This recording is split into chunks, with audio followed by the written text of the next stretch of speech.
The biggest event in UFC history is in serious danger of never happening. Not because the fighters pulled out. Not because the contracts fell apart. Not because Dana White changed his mind. But because a Washington, D.C. summer sky and a team of lawyers filed an emergency injunction in a federal court are both moving in the same direction at the same time, and right now, neither of them is blinking. The White House card is still officially on. The fighters are still booked. The structure is still standing on the South Lawn. And the clock is ticking toward a fight night that may or may not actually produce a single round of competition. Let's go back to where this started, because the origin story of UFC Freedom 250 is essential context for understanding why everything that is now threatening it matters so much. This event did not come through normal promotional channels. It did not emerge from a network negotiation or a venue bidding process or a matchmaking conversation. It came from a rally. Donald Trump, standing in front of a crowd at the Iowa State Fairgrounds in July 2025, announced that a UFC fight was going to happen on the grounds of the White House. A crowd-pleasing line at a political event. Except Dana White is not a man who treats crowd-pleasing lines as throwaway moments. By August 29th of that year, White had confirmed via social media that the plans were finalized. The White House fight was on. And from that point forward, the machinery of the most ambitious production in the sport's history began moving. What that machinery produced is genuinely staggering to inventory. A 92-foot-tall, 600-ton steel structure called the Claw has been erected on the South Lawn of the White House. It is taller than the building itself. The event name, UFC Freedom 250, was announced during the UFC 326 broadcast in March 2026. The main event is a title unification bout between Ilia Topuria, undefeated, 17-0, a two-division champion who finished Volkanovski, Holloway, and Charles Oliveira on his way to becoming the most dominant active fighter in the sport, and Justin Gaethje, the two-time interim lightweight champion who has been one of the most entertaining fighters in MMA history for nearly a decade. The co-main event is Alex Pereira against Cyril Gane for the interim heavyweight title, with Pereira attempting to become the first three-division champion in UFC history. The President of the United States will be watching from cage side. On his own lawn. On his own 80th birthday. The walkouts are coming from inside the Oval Office. Dana White called the production work something that should win every award there is. And by virtually any external measure, he was right. This was not just a sports event. It was a statement about what the UFC had become as a cultural institution. And then the weather showed up. And then the lawyers showed up. And suddenly the statement is in serious jeopardy. Start with the weather, because this is where the anxiety becomes most visible in the public conversation. The UFC has staged exactly one outdoor fight in its entire history, a single bout in Abu Dhabi in 2010. That is the full scope of the organization's outdoor competitive experience. One fight years ago in the desert.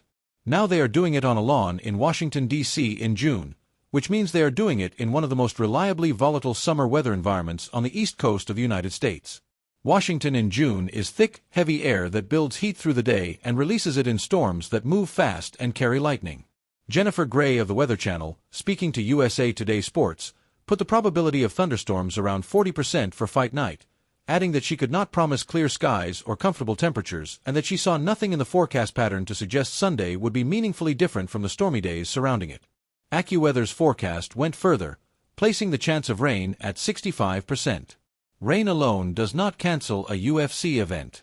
UFC executive producer Craig Borsari confirmed that the production can proceed in light to moderate rain, that the canopy over the fighting area and spectator sections provides meaningful protection, and that the team has contingency plans for various weather scenarios including a possible shift in start time. But Borsari also confirmed the trigger that turns all of that planning irrelevant: lightning within 8 miles of the Octagon. Not a direct hit. Not lightning overhead. Lightning within 8 miles.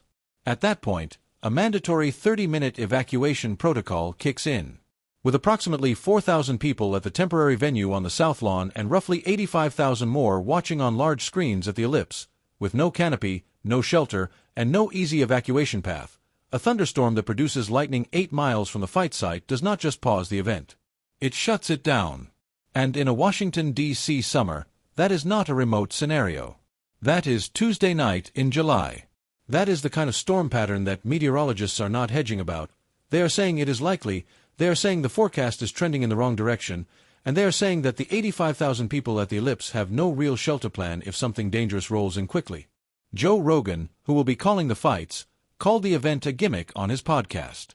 Even people who love and celebrate the sport had their reservations. Trump responded to that comment directly, acknowledging the gimmick label while embracing it, saying that life is a gimmick if you think about it, and that this particular gimmick is something that will never happen again. That is a charming response. It does not make the lightning threat less real. The legal challenge is where this story becomes genuinely complicated, because it is not a frivolous filing and it is not going away quietly. The Public Integrity Project, a watchdog law firm, filed an emergency application for a preliminary injunction in federal court on behalf of two plaintiffs, Susan Douglas, an activist, and Paul Romano, a Vietnam War veteran, seeking to stop the event entirely. An emergency injunction is not a letter of complaint. It is not a public statement or a press release. It is a direct legal mechanism designed to get a judge to issue an order stopping something from happening, and it was filed specifically with the urgency of Fight Week in mind.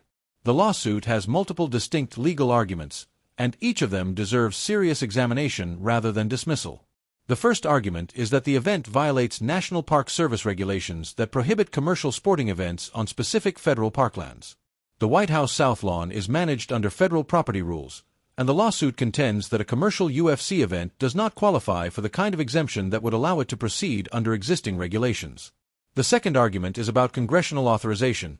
Specifically, the lawsuit argues that Congress did not consent to the construction of the Claw, a 600-ton, 92-foot steel structure on the grounds of one of the most symbolically significant pieces of federal property in the world. The third argument involves environmental review. The lawsuit contends that installing a 600-ton steel structure on the White House South Lawn should have triggered a mandatory review under the National Environmental Policy Act, and that no such review was conducted or completed. These are not manufactured procedural complaints. These are specific legal requirements with specific statutory backing, and the lawsuit argues they were bypassed entirely. Then there is the money argument, and this is where the political dimension becomes impossible to ignore.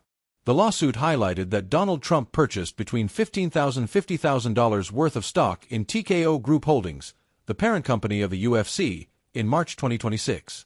The same month, the event name was announced on a UFC broadcast. The man who is hosting the event on his property, on his birthday, using federal grounds that his administration controls, holds financial stock in the company that profits from the event. The lawsuit also noted that VIP packages for the event have been offered at reported price points around $1.5 million, that the event is being streamed through the UFC's broadcast partner under terms that benefit TKO commercially, and that no public tickets were made available despite 85,000 people being invited to the Ellipse viewing area. The lead attorney, Brendan Beal, was explicit. This is not an attack on MMA. This is an argument about the use of public property and national monuments for private commercial and political gain, and it is an argument that the relevant laws were not followed in making it happen. The White House fired back immediately, calling the lawsuit obstructionist, baseless, and dilatory, filed, in their characterization, simply to prevent President Trump from hosting what will undoubtedly go down as one of the most historic sporting events in American history.